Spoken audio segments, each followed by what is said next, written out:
Бүгінгі тамыздық конференциямыздың осындай бұрынғыдай дәстүрлі форматта өткізбей, бір қалыптасқан ортаны ашайық деп, қандай қиындықтары бар, осы білім саласының мүмкіндіктері бар, соны ортаға салып ақылдасайық деп, сондай өзіміздің пікірімізбен кездесіп отырмыз. Зачастую мы в рамках образовательной среды понимаем климат организации, да? Сейчас очень много курсов проводится о распределенном лидерстве, вовлечении активных родителей, учеников. Вместе с тем есть другой компонент, очень важный, это физическая среда обучающая.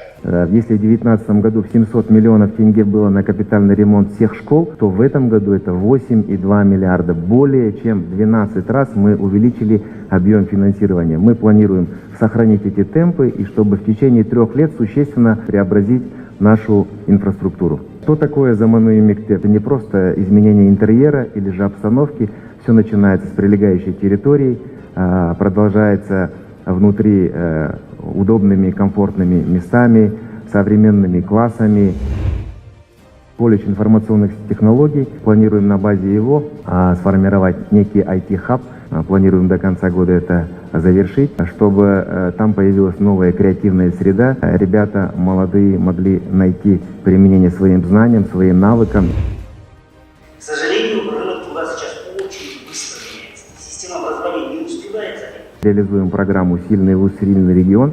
Это не просто какая-то, допустим, высокая фраза. Связь теории и практики не на словах, а на деле для нас является архиважным. Именно Володарская область в этом отношении будет чемпионом. 40 новых профессий выявлено, которые в нашем регионе в ближайшие 5-10 лет будут востребованы. По 14 профессиям мы уже разработали перспективную заготовки нашей программы образования. Всего 5 уже макетов, дизайн учебных программ нами разработано.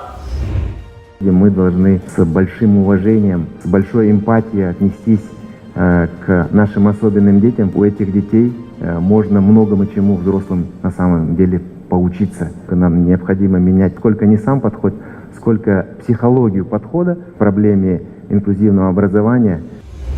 Мы ежедневно прогуливаясь по набережной видим, что насколько набережная наша является центром притяжения и раскрытия талантов молодых людей, одаренных людей. Постоянно играет музыка, люди занимаются спортом. Но вот исследования, которые мы провели, показывают о том, что, к сожалению, мест, центров притяжения, где мог бы любой молодой человек прийти, поделиться своими навыками, своими умениями, к сожалению, у нас нет.